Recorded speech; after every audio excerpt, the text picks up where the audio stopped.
It's a real privilege to be here. As Derek said, the role that I have is a great challenge, but I'm incredibly proud of having it. I still can't quite believe it.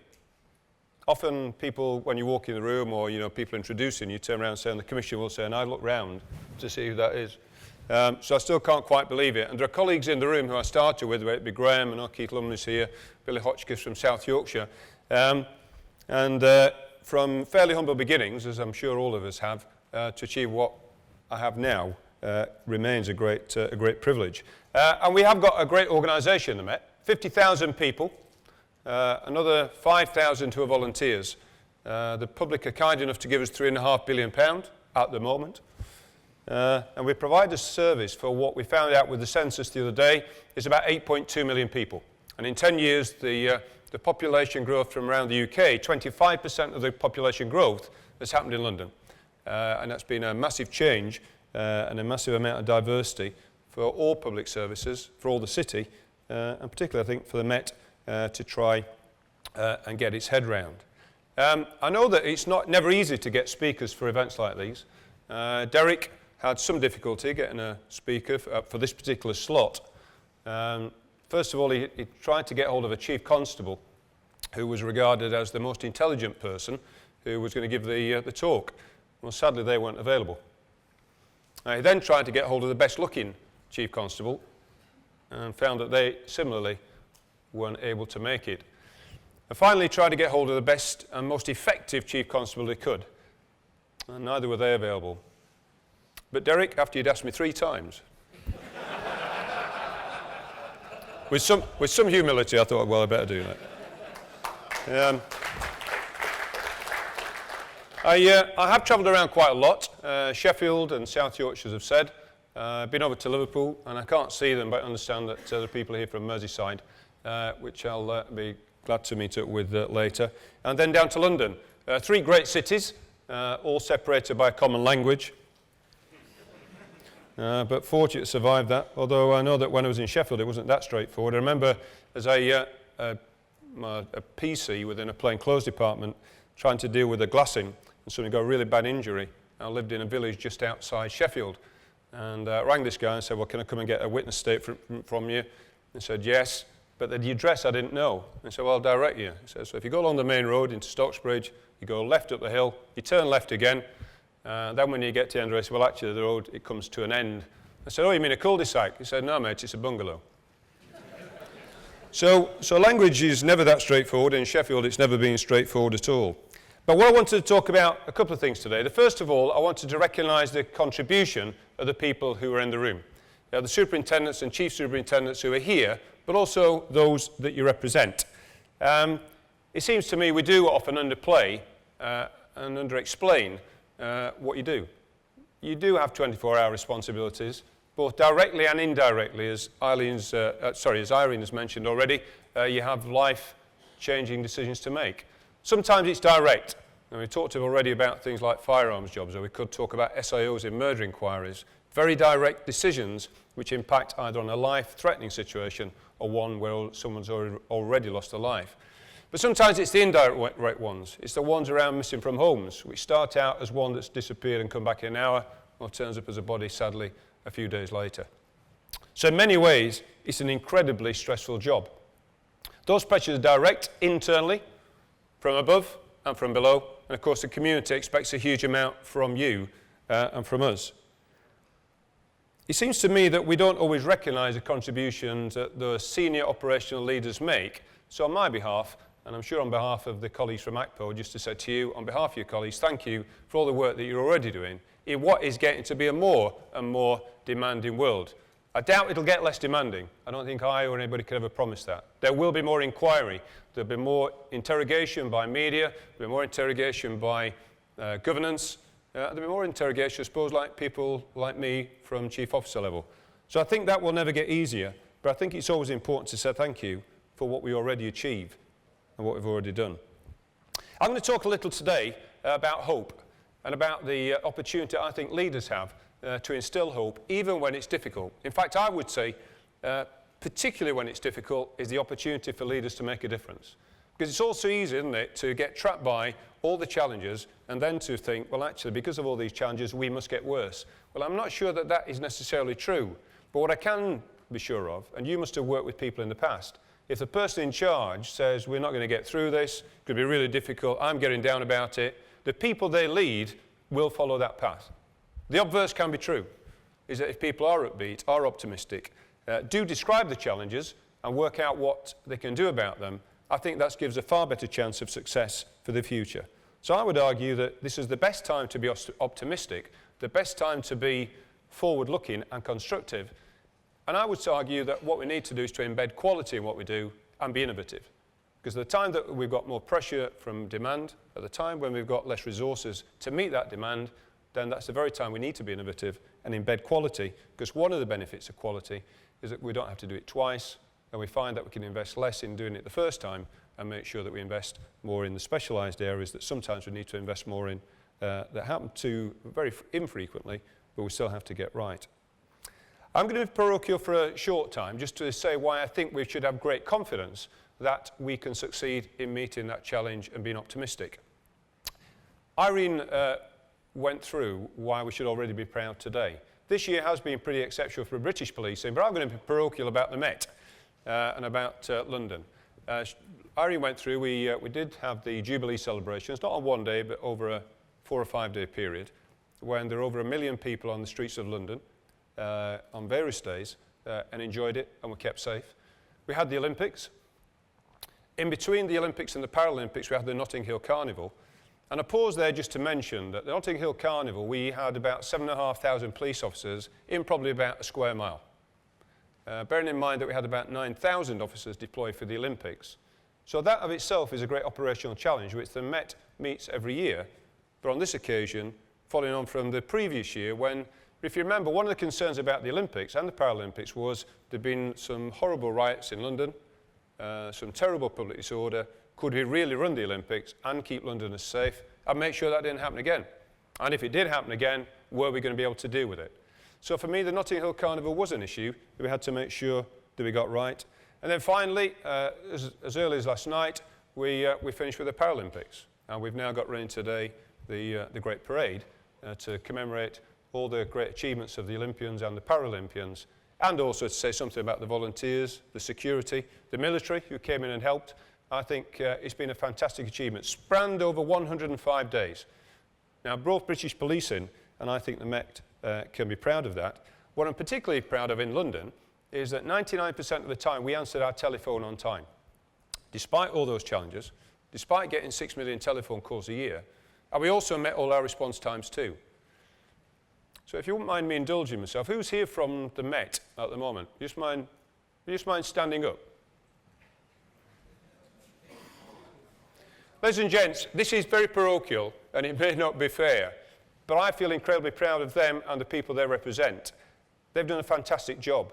Some may want to airbrush the police out of these great things, but for me, all the 6 years of planning, the great events that we've seen, and all the things that were unseen as well in terms of counter-terrorism policing, the arrests that were made that helped to keep those things safe, and all the millions of people who attended them, just for us, I think, to say thank you to these people and the people they represent. Thank you.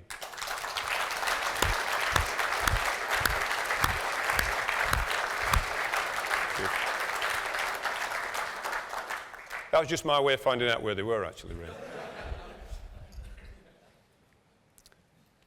So I think what we showed there was that we were very flexible. We had people working some incredibly long hours. Sadly, at times, we did have some police officers working and they'd not have enough time to get home, and they shouldn't have been sleeping in police stations, but I'm aware it happened. So we showed that whether it be at management level or the people we lead, they show great flexibility. We do have some great police forces. People sometimes say, certainly in political spheres, we are one of the last great unreformed public services. Well, I think that's nonsense. It's nonsense because the people we lead are incredibly flexible. They come early before duty. They work through the meal times, particularly on afternoons, but not only on afternoons. They take risks that we can't pay them for. And if that's unreformed, then I'd like some more of it. They are incredibly flexible. I know what people mean sometimes. In terms of terms and conditions, they would like to see more flexibility. And that I'll acknowledge, and I think there's always something to look at there. But in terms of the underlying culture, That's something that we need to build on, not destroy. And that ability to actually go out there, act on behalf of victims, confront the bad guys and make sure that we do a good thing is something that we lead. And we've got something that we've got a great thing we can build on. We've got to build on that spirit, not criticise it, and make it feel as a retrograde thing and something that's very traditional and very backward looking. Because I think they have shown great ability and great flexibility over the years.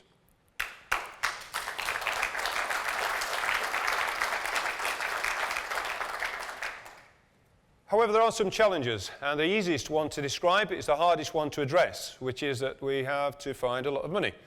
Many forces around the country have started. We had some support during this Olympic year, which we received about £90 million. We managed to keep our police officer numbers in London at about 32,000. But the pressure is now on, because in the succeeding 3 to 5 years, we'll have to find around £500 million to make sure that the books balance. That will bring great pressure. What we'll have to do is that by Christmas, we have to do 3 things. One is to produce a plan. What I don't want to do is to salami slice our way towards a future that's uncertain. We should have a very clear plan. Vision is a bit of a pretentious word. We should have a very clear plan of what we want to do over the next 3 to 5 years. The second part that we have to do is to find £500 million of savings. I think it's possible. We will find that it's a strain, but it is possible. I still think that we can deliver the service that we've seen in previous years and improve upon it. And we have to do it to ourselves, really, because, of course, we have no competitor. We have no person, in London, if you're a victim of mugging broadly, you're going to come to the Met. So we have to keep striving to improve the quality of service that we produce, and not because some competitor will put us out of business if we don't do that. And I think what we also have to do, and I think it's particularly pertinent for me, as it may be for you, is that when things are tight, and when people are looking at things like pay freezes, we also have to look at those things as leaders and managers, which cost us very little or nothing at all, that we can do for our staff to help them get through what is a pretty difficult time for them, as it will be for us too. So one of the things we're doing in the Met, which we'll announce over the next few weeks, is to find a series of things which do cost us absolutely nothing, and sometimes very little, to try and make the life of our staff, particularly when they're tight for money, far better. And we'll be making those announcements. But sometimes in researching that work, what we found is we've forgotten some of the things that we have as benefits, which in fact we forgot to tell our staff about, or they forgot. And I'll only offer you one example, and it may not apply in your organisation, but it does in ours. In having the discussion about, well, what could we have on our list, someone pointed out, well, you know that as a result of having a corporate Microsoft license, employees in this organisation can get Microsoft Office for about £10. Actually, somebody said, well, actually, no, we didn't know that. But somebody had known it about 3 years ago, and then gradually it had got lost in the corporate memory. Now, I'm not saying that's the answer to life as we know it. I merely point out, in difficult times, sometimes we need to enhance the offer we make as an employer, and what can we do with our collective buying power, and we'll make sure that we celebrate that over the coming years. And there will be opportunities I think other organisations will have. I may want to share some of the opportunities we have as a big organisation. There is a second challenge come along, which the Met is already experiencing, which is in terms of the selection of police crime commissioners. Now, as Irene said, there is a debate to be had whether or not it's wise or not to concentrate all that power into one person's hands. But the bottom line is that Parliament decided, the democratic process decided that this is going to be in place. So it will happen. What we now need to do is make sure that we work with it. It seems to me it is an opportunity to get some different perspectives. I think there's one big opportunity, certainly for a chief officer or a chief officer team, is that you have one person to talk to, not an authority. In the Met, 23 people as were. In the rest of the country, about 17 people. You can't really establish a real relationship. They're not a corporate body. They have no corporate memory beyond sitting down at a committee. So therefore, you've got an opportunity to build a trusting adult relationship with one person. And I think provided that trust there, then it seems to me that can be a great opportunity. What I don't need to be a little cautious about is that in looking for things such as, and we've heard today already, things like outsourcing around some of the support functions, and I'll say in a word in a second what I see to be the core things that we shouldn't outsource. But in those areas in which we could think about outsourcing or finding partners, then what I want to make sure is that the PCC plays a part in making sure we get best value for money in those type of contracts, and not that we hollow out the police service and take out some things which are part of the organisation and move them across to the PCC. And there are some in the country who are arguing for that. And I don't think ever was the intention. Operational control means, of course, not to direct or dissect the operational policing decisions that we have to make. But it also means that we've got to run this whole beast of an organisation. In our case, 50,000 people divided into about 96 units. But of course, it only works together when it works together as a whole. And to isolate IT decisions, procurement decisions, as though they don't matter to the management of the organisation, I think would be a mistake. And I'm sure that when it comes to the second level transfers, these are the things that people will be making sure that we get right. When you looked at the opportunities that exist over the next few months, Irene went through those. We've got a new National Crime Agency that should be in place by next year. What we have got there is a leadership selected. We haven't got an organisation yet. We've also got, the College of Policing, and we need to hear more about exactly what that will do too. And then finally we have NUCO, an organisation that's there to help us around our IT. I'm going to come back to IT in a second, but just to say that for me, what those three things need to do is go back to what I said at the beginning, to embed quality and make sure that we innovate. And we need to hear clearly how those three organisations are going to make sure that they do that. The College of Policing shortly to have a chair, then to select a chief executive, and then I think we should start to see more action. But it will have to hit the ground running, it will have to move quickly, because the MPIA will no longer exist after December of this year. So we don't want a gap to develop, we need to make sure that that organisation is fit for purpose very quickly. Irene mentioned about making sure that we get evidence-based policing, and I'm a great believer in that. One thing I'm arguing for, and we got support from government, is that I think that universities of this country should have colleges of policing, should have faculties of policing or departments. If you think 250,000 people in this country provide a police service to 60 million, I think it's a great privilege, but it's also a great responsibility. And I would say that we've never really built a body of policing knowledge that we can build on. We've picked and mixed a little. We've taken a little from criminology, we've taken something from sociology, a bit from law. But I think it's important enough to make sure that we do have faculties of policing where we have a chair, a professor who actually tests research, finds out what's happening in Sweden, finds out what's happening in America, see whether it works, tests us to see whether what we allege works does work, and that we build a body of research that actually keeps on testing and making sure that this great responsibility we've got is being discharged in the right way. And I don't think it should be a subset of a broader academic discipline. It will take some getting off the ground, but we've already got 5 or 6 universities, major universities, that are interested in that idea. And in saying this, I'm not saying that all police officers should be academics. My point is that the profession that we have should be based on evidence-based policing. Stuff that works and is being tested and is shown to work until somebody comes along and shows that it doesn't anymore. It seems to me if we have that bedrock of knowledge, the College of Policing will help us to develop in the coming years. And finally, I wanted to talk about the 3 things that for me will make a real difference in the future if we get all these things right. The first is, you remember Irene said, well, what is it that will improve policing? That's sort of what makes the boat go faster test. Well, for me, it's always been about either preventing or fighting crime. In saying that, I'm not saying, and this is not government rhetoric, if it is, I was 10 years ahead of my time, I was under Martin Peters, because I think the reality is that the police service at its best when it is doing that. Of course it does many things, that is not my, I realise we have a broad church of things to do, but we have a great privilege and a duty to prevent crime or enforce the law, and we should never be ashamed of saying that. It is a great opportunity to intervene on behalf of the weak and make sure that those who are abusing their power don't get away with it. So for me, we ought to make sure that we focus on that simple mission, which is to either prevent crime or make sure that we catch the offenders.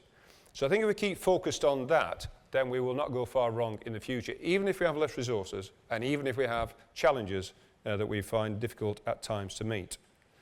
I think we should embed quality and make sure that we are innovative in the coming years and make sure that we can just always challenge the way we've done things to see if there's a new way of doing it, not for the sake of it, but because things change.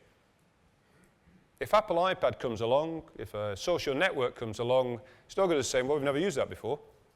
As Aaron has said for your association, but true for policing as well, it's no good standing still and saying, well, we haven't had it before, we better wait until somebody gives us a solution. We're going to have to find more and more solutions in the future. It's in that respect that the third thing I think we've got to concentrate on comes into play, and that's technology. We will always be, I believe, a people business. But I truly think that we need to make sure that we make better use of technology. I would argue that we've got a lot of green screen stuff still left. We've got lots of lists. I can tell you how many burglaries happened yesterday, how many burglaries happened by comparison last year. We're about a piece of kit that stops it. And that kit does exist. We're spending in the Met alone £220 million a year on IT.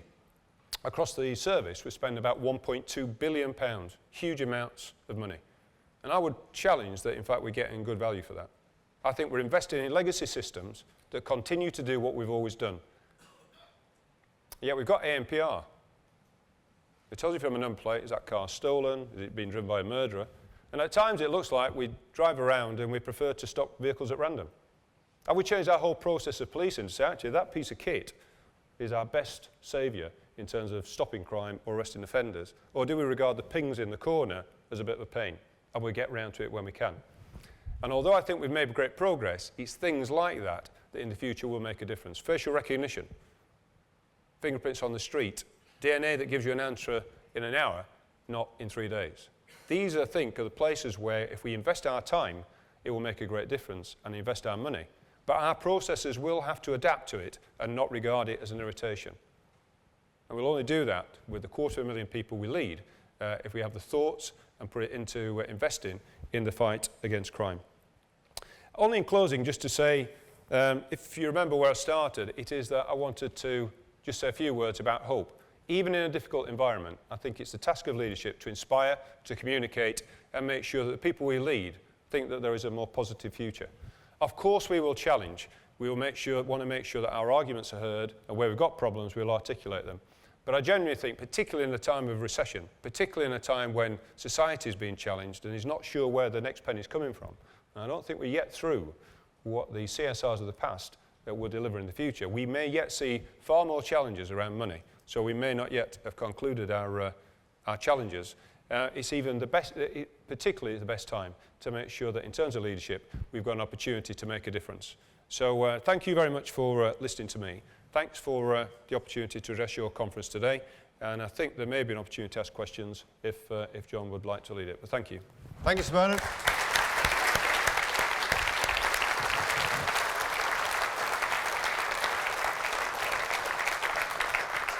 Just while my helpers are getting themselves assembled with their microphones, one question from me, Sir Bernard.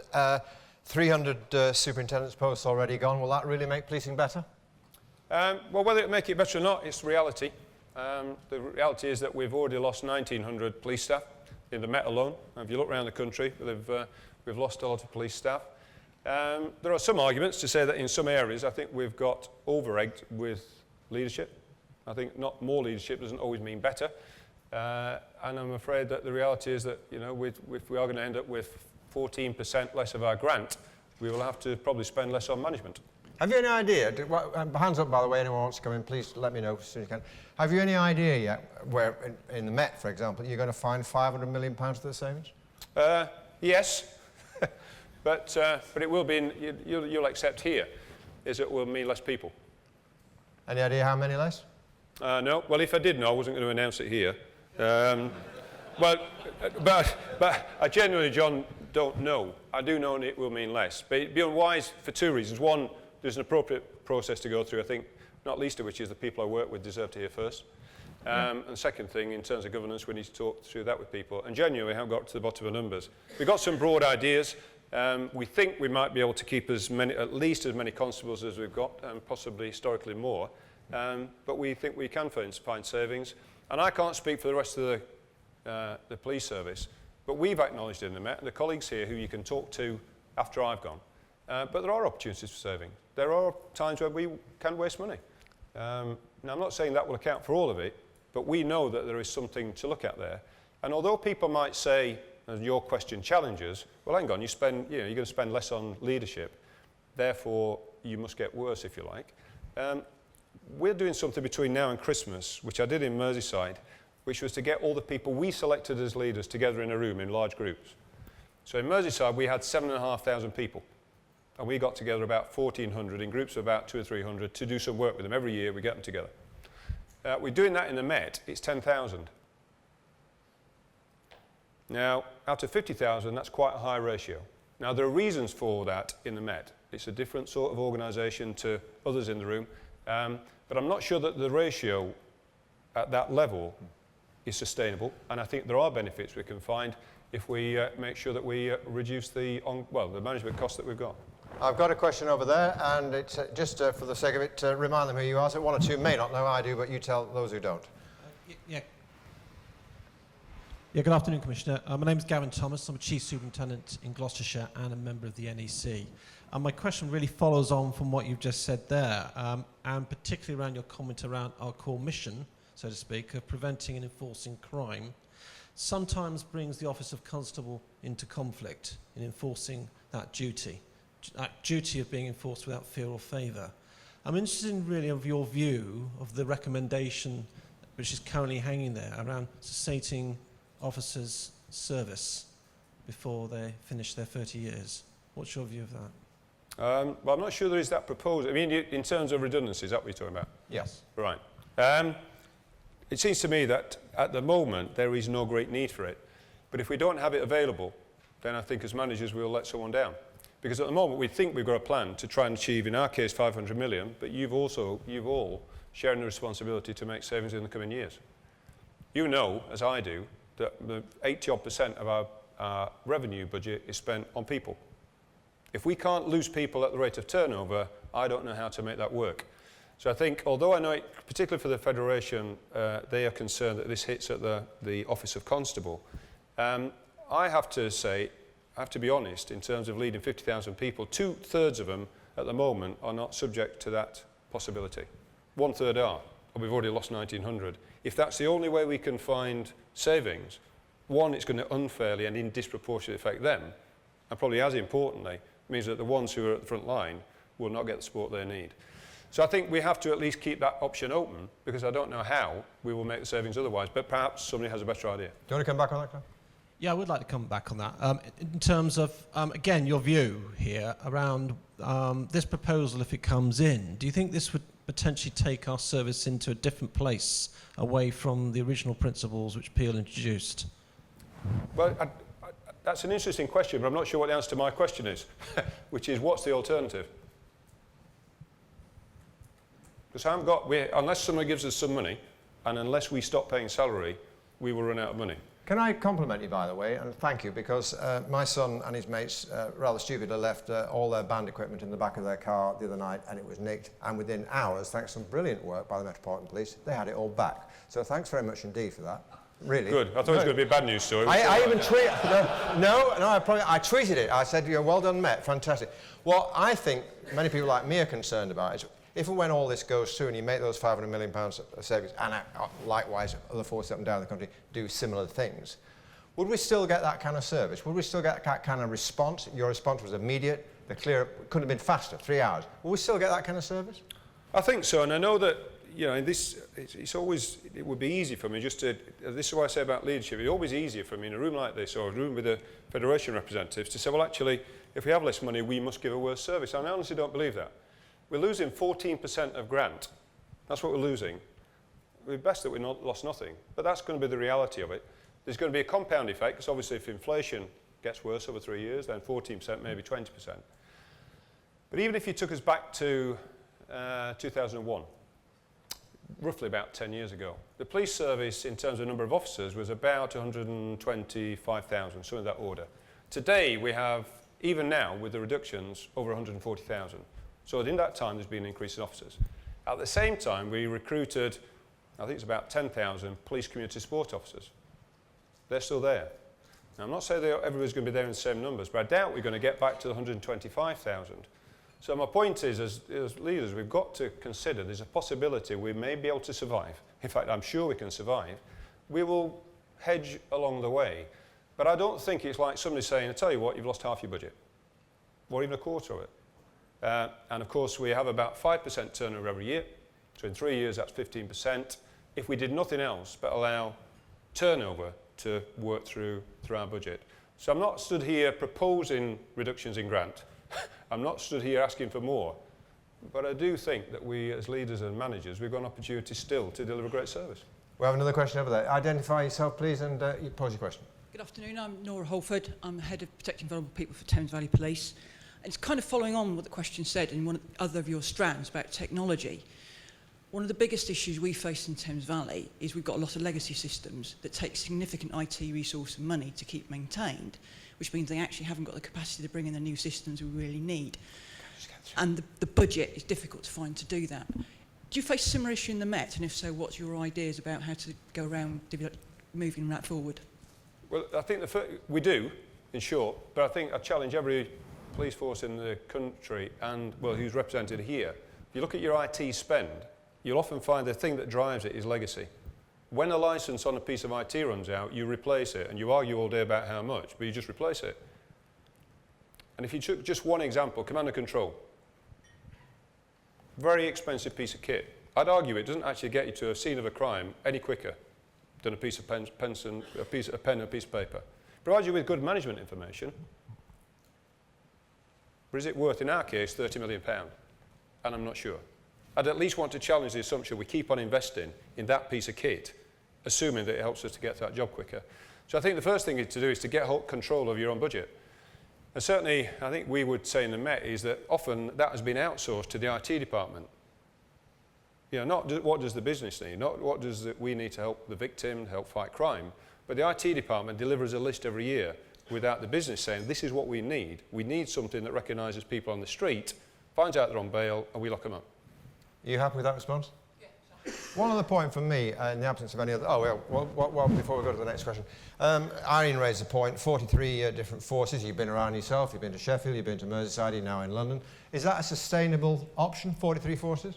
Well, I agree with Eileen that, for me, at least regional forces would be a more efficient model. The only thing I would say is I think the chance of it happening are very limited. None of the political parties have got it as an idea. They argue against it. They've had their opportunity. Labour had an opportunity in government. Conservatives and Lib Dems clearly haven't got that ambition.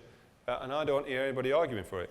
And the biggest piece of inertia in the system will be 43 police crime commissioners who have just been elected and not going to argue for their demise. At the very least, it's going to have to be given a go. Gentlemen, tell us who you are, sir, and pose your question or make your comment. Hello, sir. Chris McKeough from West Midlands Police, Head of Operations. You talked earlier about police and crime commissioners, something that those of us outside of the Met have got something to look forward to before the year ends. What's the Met experience and perhaps a couple of three key issues that you think are going to be different for us dealing with PCCs as opposed to police authorities previously? It's difficult in one sense because although we've lost our police authority on January 16th, the model that's been selected, the deputy mayor for policing, is not directly elected. Our directly elected person is Boris, who's the mayor. So we have this interposed person, if you like, Stephen Greenhalgh. So I suppose that really going back to the point I made earlier, one, I think what we have got is we're building a relationship between him and us as an organisation, where in the past it's very hard, in our case, to build a relationship with 23. I think another positive is that we haven't got lots of subcommittees. We haven't got lots of police authorities, subcommittee meetings, and presumably some of you will have been to them, serviced them. That of itself becomes a bureaucracy and doesn't always aid decision making. I think the biggest thing we're all going to have to get used to is where the police crime scrutiny panel comes in. Because there's already been quite some tension in London between the police crime scrutiny panel of the GLA and the deputy mayor. Who's responsible for what? Who's to hold who to account publicly for what? And it seems to me that conversation will happen at least, well, it'll be 41 times because the City of London is not covered by it. Will happen 41 times around the country because the legislation is not precise. What's your response to those who argue that police commissioners are going to interfere? I know they say they won't interfere operationally, but in reality they will. And what's your response to those who look at what happened in the Metropolitan Police Service and to your predecessor? Would say, hang on a tick, we're not sure we're happy with this. Well, of course, I think you might have been thinking about one of my predecessors. One of your predecessors, I'm sorry. In fact, I was just grateful to be here today. Sorry, one of you. But I think... Points the same. But except that, I think the person you're talking about who left, that was, of course, even when there was a police authority there. So I think it's not necessarily clear that just because it's a PCC, it will lead to that. I think there's no doubt that there is a risk. Is that, you know, if the benefits of having a relationship is that you build a trusted relationship, and for all its ups and downs, you'll get through it. The obverse is also true. If the relationship is poor, then of course that tension may be amplified far quicker. Certainly I found, as with, I'm sure you have with colleagues, is that you have your to and fro, you argue for something, you win some discussions, you don't win some. But I think provided you don't approach it in an arrogant sense, and you don't think you've got all the answers, which I think the best police officers I know don't, then you are prepared to get a bit of give and take, and usually you've got a joint ambition. They've got a political ambition, which is to make sure that people are kept safe, and they want to make sure that they can put that to the democratic vote. It's exactly the same ambition we've got, just how we get there. Just one final point before we all go for a cup of tea. Again, picking up a point Irene made, it'd be nicer, wouldn't it, if you thought they had some actual operational police experience, not someone coming in completely cold from the outside. Well, it's true, but it would be true of the police authorities too, wouldn't it? And there were more of them. But I suppose I've always thought, whether it be a police authority or a police crime commissioner, is that they offer you at least two things. Often they have an expertise in something, like we all do. And it might be IT, it might be management of estates, it might be running a business. So they will have something to contribute, which is new. And generally, it's your best opportunity to find out what the public's litmus test is. Certainly one of the benefits I thought of the police authority is if you took an argument to them and you couldn't persuade 17 people in the room that you got a good idea, and at the end of the debate you were still getting lots of questions saying, I don't agree with you, you either better be right or you've probably not quite got it right. So I think as a test, a litmus test of quality, that person can still help. And we're going to have to work out over the next 4 or 5 years where the balance point lies in terms of getting it right. Great stuff. Ladies and gentlemen, would you like to thank Sir Bernard for his contribution and his time? Thank you very much indeed. Thank you.